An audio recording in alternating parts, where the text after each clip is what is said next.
జగన్ కొత్త party, polit bureau, జిల్లా కార్యవర్గం ఏర్పాట్లలో అంతర్గత రాజకీయాలు నడిచాయా? పొలిట్ బ్యూరో, జిల్లా కమిటీ కన్వీనర్లు, అధికార ప్రతినిధుల ఎంపికలో అన్ని స్థాయిల్లోనూ జగన్ కోటరీ ముద్ర కనిపిస్తోందా? ఆర్భాటంగా ప్రకటించిన కొన్ని పేర్లు అలంకారప్రాయమేనని కొందరు మండిపడుతున్నారు. ఇంతకు వైఎస్ఆర్ కాంగ్రెస్ పార్టీని ప్రభావితం చేస్తున్న జగన్ కోటరీ కథ కమామిషు ఏంటో తెలుసుకుందాం. కడప ఉప ఎన్నికల్లో భారీ విజయం తర్వాత వైఎస్ఆర్ కాంగ్రెస్ పార్టీని జగన్ సంస్థాగతంగా బలోపేతం చేయాలని నిర్ణయించుకున్నారు. పొలిట్ బ్యూరో, అధికార ప్రతినిధులు, మహిళా విభాగం అధ్యక్షురాలు, జిల్లా కమిటీ కన్వీనర్లు ఇలా భారీ లిస్టే తయారు చేశారు.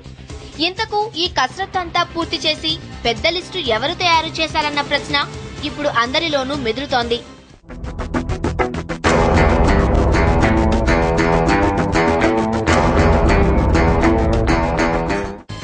రాష్ట్ర రాజకీయ రంగంపై సరికొత్తగా ఆవిర్భవించిన వైఎస్ఆర్ కాంగ్రెస్ పార్టీకి ఒక కొత్త రూపాన్ని ఇవ్వడంలో ఎవరు కీలక బాధ్యత తీసుకున్నారన్న అంశంపై చర్చ మొదలైంది. మొదటి నుంచి జగన్ ను వెన్నంటి ఉన్న వారెవ్వరికీ ఈ లిస్టు గురించి తెలీదు.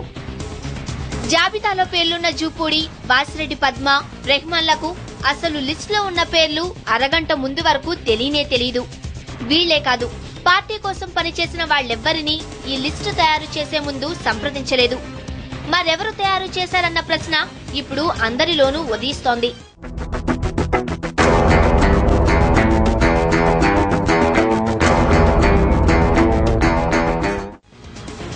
జగన్ కోటరీ. వైఎస్ఆర్ కాంగ్రెస్ లిస్టుతో జగన్ కోటరీ పేరు ఇప్పుడు మోగిపోతోంది. ఇంతకు జగన్ కోటరీలో ఎవరెవరున్నారు? జగన్ కోటరీలో భూమా నాగిరెడ్డి, భూమాన కరుణాకర్ రెడ్డి, సాక్షి రామకృష్ణారెడ్డి, జగన్ మేనమామ వైవి సుబ్బారెడ్డి కీలక వ్యక్తులు. తన కోటరీలోని ఈ నలుగురు తయారు చేసిన లిస్టును జగన్ వడపోసి కార్యవర్గాన్ని ఫైనల్ చేసినట్లు పార్టీ నేతలు అనుకుంటున్నారు.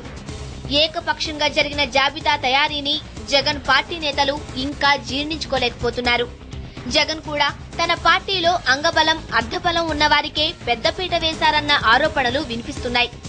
ఇప్పటికీ కూడా జగన్ పార్టీలోని కార్యవర్గానికి విధి విధానాలు రూపొందించే అవకాశం ఉండదని, కమిటీలన్నీ అలంకారప్రాయమేనని రాజకీయ విశ్లేషకులు అంటున్నారు.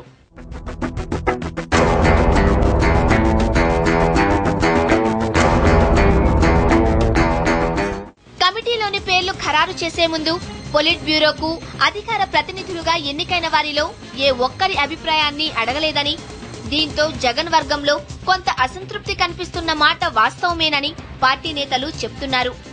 ఒక వర్గానికే ఎక్కువ ప్రాధాన్యత ఇస్తున్నారని, నిర్ణయాలన్నీ వారివి, పైకి మాత్రం అందరికీ సామాజిక న్యాయం అన్నట్టు జగన్ వ్యవహరించడంపై కొందరు గుర్రుగా ఉన్నారు. మొదటి నుంచి జగన్ వెన్నంటే ఉన్న దళిత నేత ఎమ్మెల్సీ జూపూడి ప్రభాకర్ కు గాని, జగన్ ఆలోచనలు, అభిప్రాయాలను ప్రజల్లోకి తీసుకెళ్లడంలో కీలక పాత్ర పోషించిన అంబటి రాంబాబుకు గాని, రోజాకు గాని లిస్టు విషయం తెలీదు. ఎవరో తయారు చేశారో, మేం చదివామన్నట్టుగా తయారైంది పరిస్థితి. అయితే ఇదంతా జగన్ అంటే పడని వాళ్లు జరుపుతున్న ప్రచారమే తప్ప వాస్తవం కాదని వైఎస్ఆర్ కాంగ్రెస్ పార్టీ నేతలంటున్నారు. కమిటీ వెయ్యగానే దీనికి సంబంధించినటువంటిది ఏదో కొద్దిమంది నిర్ణయాలతో వేశారు అని అంటే, ఏ పార్టీ అయినా సరే ఆవిర్భావానికి ముందు కొద్దిమందితోనే ఆలోచనలు అనేటటువంటి, నిర్ణయాలు అనేటటువంటి స్టార్ట్ అవుతుంది. కానీ పార్టీ విస్తృతంగా కమిటీ వేసిన తర్వాత రేపు ప్లీనరీకి వెళ్ళాక పూర్తిగా ప్రతి కార్యకర్త నుంచి అభిప్రాయాలు తీసుకోవడం జరుగుతుంది. ఇంకా రాష్ట్ర కమిటీని విస్తృతం చేయడం జరుగుతుంది. కాబట్టి ఇవన్నీ కూడా జగన్మోహన్ రెడ్డి గారి మీద, వైఎస్ఆర్ కాంగ్రెస్ పార్టీ మీద కావాలని రంధ్రాన్వేషణ, ఒక రకంగా చెప్పాలంటే ఏం లోపాలు ఉన్నాయి, ఏం వెతకాలి, ఏం విమర్శించాలి అనేటటువంటి దృష్టితో జరుగుతున్నాయి తప్ప ఇందులో వాస్తవం ఎంత మాత్రం లేదు. జగన్ కోటరీ తయారు చేసిన లిస్ట్ పై అసంతృప్తి చాప కింద నీరులా విస్తరిస్తోంది. జగన్ పై ఈగ వాలనివ్వని అంబటి, తెలంగాణలో జగన్ వీర విధేయులు గోనె ప్రకాష్ రావు, గట్టు రామచంద్రరావు, రోజా, వైఎస్ఆర్ కాంగ్రెస్ పార్టీ స్థాపించిన శివకుమార్, ఇలా మరికొంతమంది జిల్లా నాయకులు కూడా అసంతృప్తిగా ఉన్నట్టు సమాచారం. అయితే ఇదంతా ఫైనల్ లిస్ట్ కాదు కాబట్టి వీరంతా ప్రస్తుతానికి వెయిట్ చేద్దామనే ధోరణిలో ఉన్నారు. గోనె మాత్రం నేను గ్రూపులు కట్టలేదు, లాబియింగ్ చేయలేదని అంటూనే పదవి ఇచ్చినా ఇవ్వకపోయినా అసంతృప్తి లేదని అంటున్నారు.